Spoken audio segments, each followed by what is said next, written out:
The voluntary returner's tale as told to me. I'm a strong man. Even for me, this is too much. I'm so tired. Enough is enough. 15 years of this, 15 years without knowing, 15 years if I can stay, if I can start a life, 15 years neither here nor home, 15 years of corridors and doors and hours and years of working my case and hoping and waiting. 15 years of corridors and doors and years of hoping. 15 years of paperwork and casework and English and flawless prejudice. 15 years of compiling files, speaking to solicitors, going to court, working my case, reading the decision.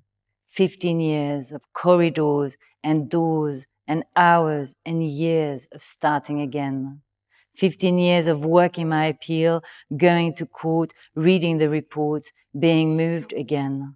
15 years of being moved, another appeal, another report. 15 years I work my case. This judge rejects it. From service to service, court to court, city to city, I work my case. That judge rejects it. It's so hard.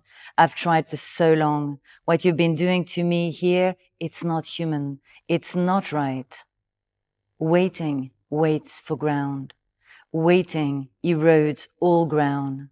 Waiting loses ground.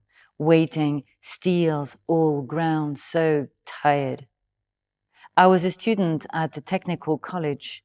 I was studying for a commercial diploma, just finishing my first year. The terrible war had ended. The combatants had taken refuge in my country. It all turned to chaos and violence. Soldiers occupied the campus. They started killing. We were scared. There was trouble. I had nothing to do with it except that I was there. I went into hiding in the monastery. 2 years later, the priest guided me across. I boarded a plane and felt safe. I didn't know until then what asylum means. 15 years never knowing, always trying, always hoping. Working my papers, working my cases. Twice they've changed the flag in my country since I've been here. Twice they've changed the name of my country. 15 years. So tired. On landing at Heathrow, I went to the toilet. When I came out, I was the only one left at customs. There was only one officer. So unlucky. He mistreated me, mistook me for someone else, kept on saying I was someone else, made me strip for no reason, called me terrible things. He put a really bad stamp on my application form. I didn't know. I couldn't read my form in English. Later, I went to college and I learned to read English.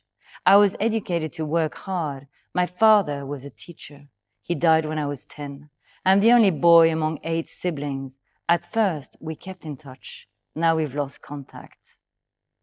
I'm here, yet I'm not.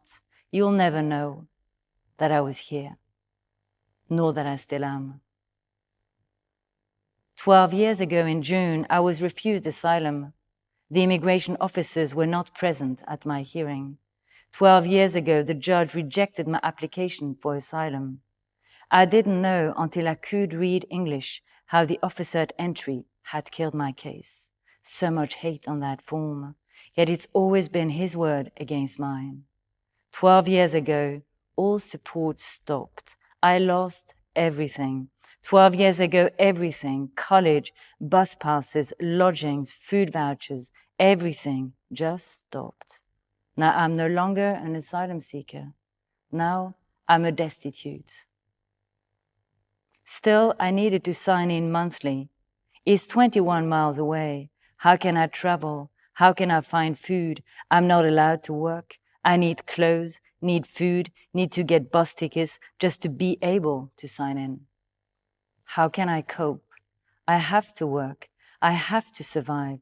I should be long gone, yet I'm still here. I can't leave, yet I'm not allowed to stay. Having arrived might never arrive. Having landed will never land.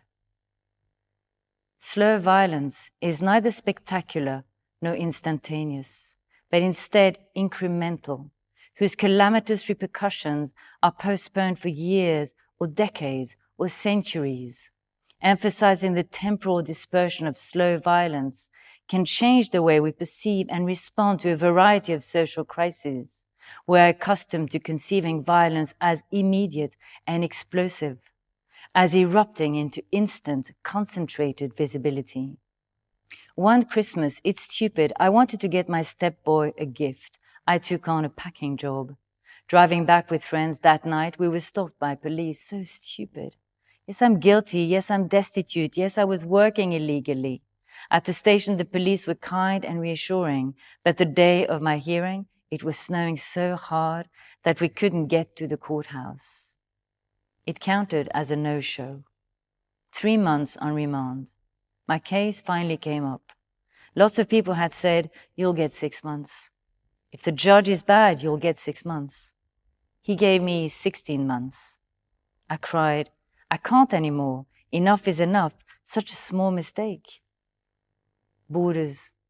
It's not just where they stop, but at what they stop, what they enforce, what kind of separation they enforce, and what powers lie behind, who sinks, who swims, who gets pushed under or pushed along. What measures and agreements are the deciding factors? What internal and external policies, clauses and sub-clauses decide on who comes in and how and when and why and for how long? How many stamps, seals of approval, times, dates, identity papers, timelines, checks and regulations will anyone need to sojourn within the invisible yet undeniably proliferating walls of this state? 16 months? That's immediate deportation. Now I'm no longer a refugee, no longer an asylum seeker, no longer a destitute. Now I'm a criminal. So tired. At the end of my sentence, immigration came. They took me to the detention center. It's a really long journey, an 8-hour drive. When we reached the door, I took one look. Oh my God. I thought I had served my time. This is worse than prison. Prison was tough, but detention is the worst. You're just there. No one knows you. Wake up, nothing to do. Wake up, eat, sleep, wait. In prison, there's the calendar. Every day you cross out a day. Every day one less to cross. One less of waiting. One more for hope. Detention is the worst. A week is like a year. I talked to someone who's been here 1 year and others who've been here 2, 3, 4 years. What are they doing here? I know I'm here for 2 weeks maximum. They say you never know when they come for you and if you'll be deported or released. I feel despair. I'm a strong and patient African man. This is not right what you do here. It's not human what you subject me to here. Waiting eats the soul. Waiting eats the bones. Waiting eats the heart. Waiting eats all hope. The Home Office declared an amnesty, as they do from time, to clear the backlog of cases. I had a partner while in detention, but I was refused bail and couldn't travel to a joint hearing. Where is your partner, they asked, and threatened her and her boy with deportation. She got scared. They granted them indefinitely leave to remain. Now all my friends have paperwork, indefinite leave to remain, and they have families and friends and places to stay. I have a son at home. He was 1 when I left, and a stepboy here. I can be a father to neither of them. Far from flattening the world and reducing the significance of borders, the contemporary social regime of capital has multiplied borders and the rights that differentially allocate across populations. In detention, there's no access to solicitors, but I'm a fighter. I will fight my own case. Every day I wake up with my file and go to the library. 10 months later, my case comes up. The judge takes one look at my file and throws out my case. Then he tells me, you're a danger to society. Something broke inside me then.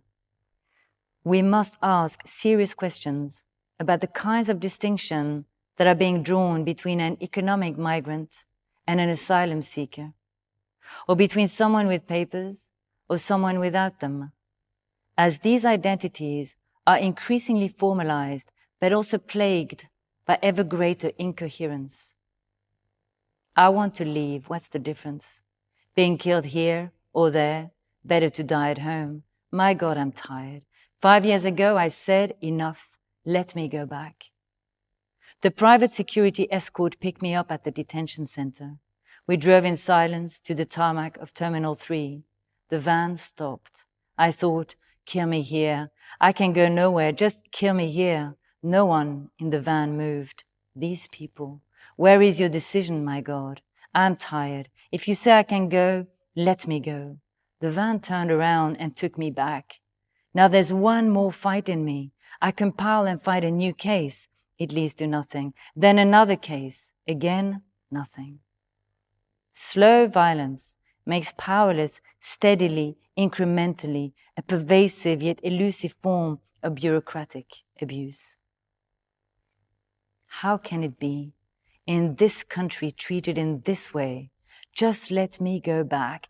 I'm crushed. I can't do it. No longer now. I'm too tired. No more. No more. Still they're not letting me go. Still they're not letting me stay. 15 years I've been in limbo. You want to deport me?